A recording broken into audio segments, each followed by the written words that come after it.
So, I would like to talk to you about how art, beauty, and how color have helped me in my journey of well being, and share how I found art and beauty in the kitchen, and that art and beauty should be and is accessible to everyone every day.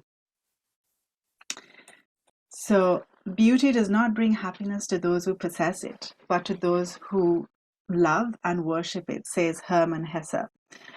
For the ordinary person, art may be considered frivolous or may be neatly piled away as something inaccessible because who has money or time for art?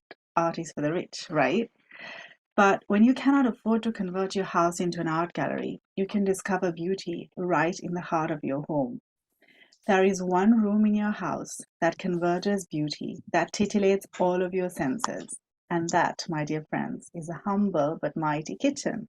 So to go back to what Hermann Hesse is saying, just because someone has or doesn't have beautiful art doesn't determine if it brings them happiness. We have to be lovers and worshippers of it. And even without fine art, we can be happy if we learn to love and worship beauty. Discovering art and beauty in the mundane everyday then becomes a beautiful antidote or a pause and an interruption to the exhaustion and the drudgery that can define every day. I'm Anushka, so I'm a mother of two young children, and I found my kitchen life dull, boring, hackneyed, and too demanding of me, especially because I saw it in stark contrast to my previous life before becoming a full-time mom and cooking all the time, where I spent a lot of time learning, traveling, and exploring, and especially in contrast to the life I desired for myself, a life of beauty and freedom for my senses to roam inside books, touch and feel and drape fabrics, and lusting for color, and driven by a deep desire for self-expression in words, color, and design. But I found color and design in the kitchen. What happens when we look at color? Vasily Kandinsky says, just as a physical sensation produced by the coldness of ice when it penetrates further arouses a stronger sensation, so can the superficial impression of color deepen into a lasting reaction. He also says the psychic power of color takes hold, causing an emotional vibration. I wish I could cook for you, but since Zoom won't let me take you to a scene from my kitchen.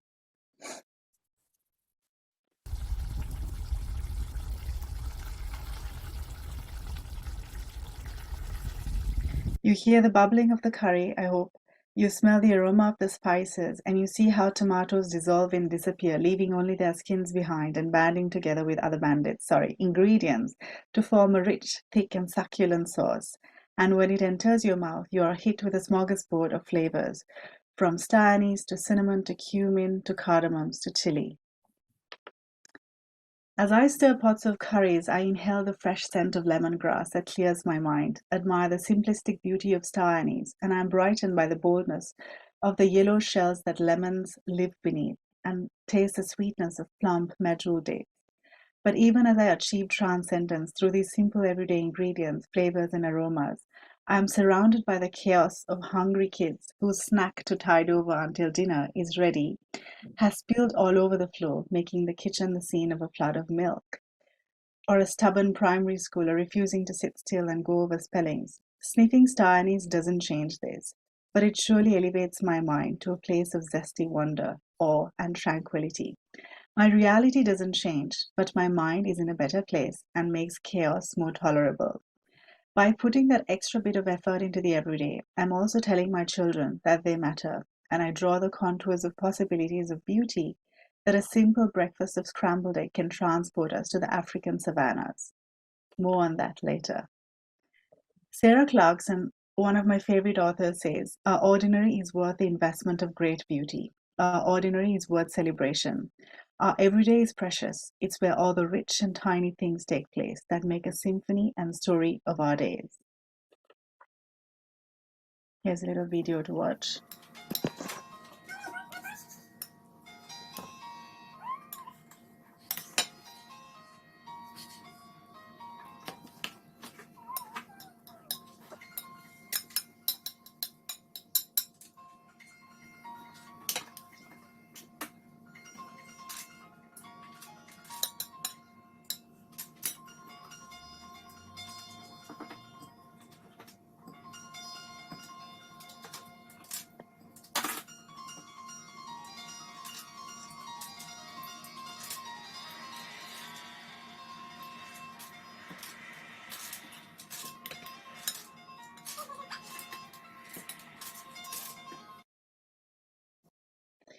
I may be serving scrambled egg, but I could evoke delight, wonder, and surprise and awe with the addition of crusts of bread that I usually discard.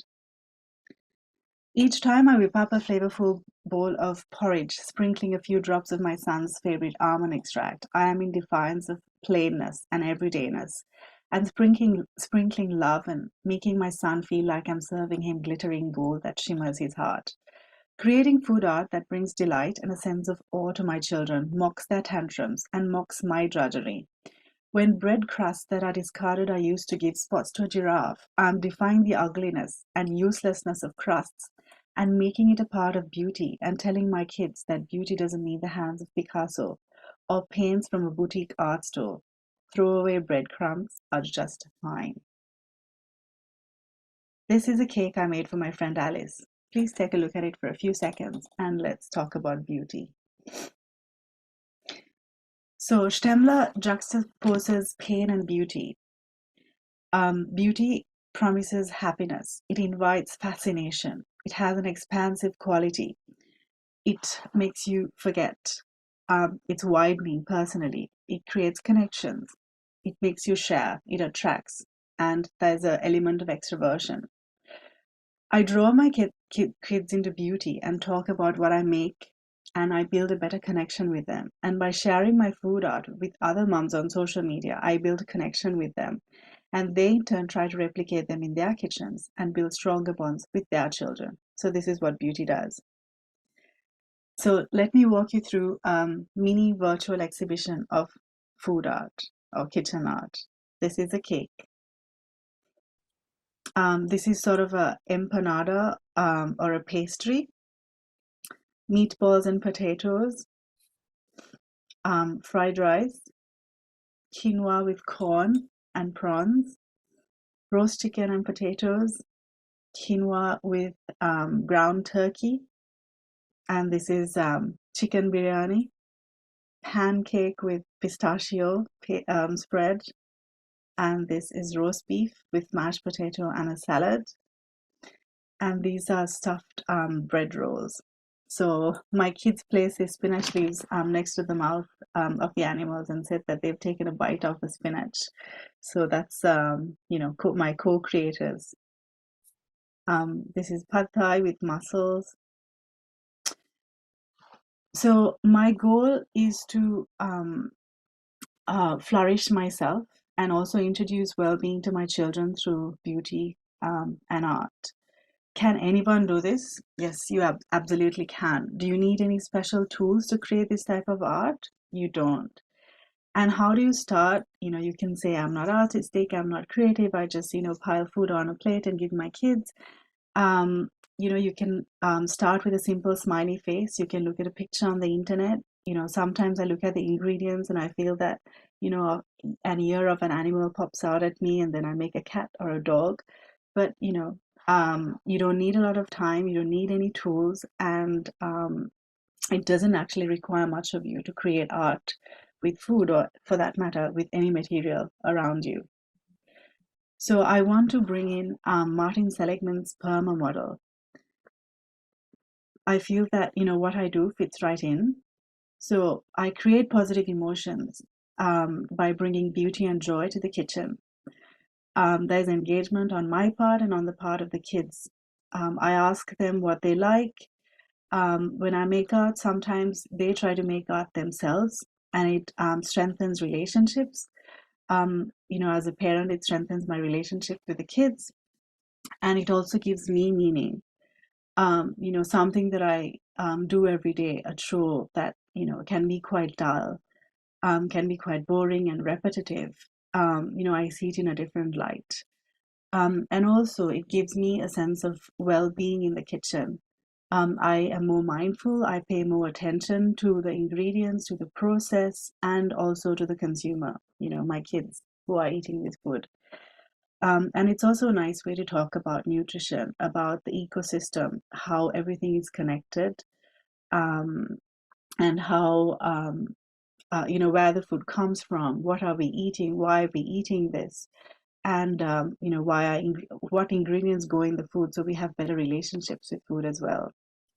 So yeah, just to summarize, art in the kitchen helps me as a parent.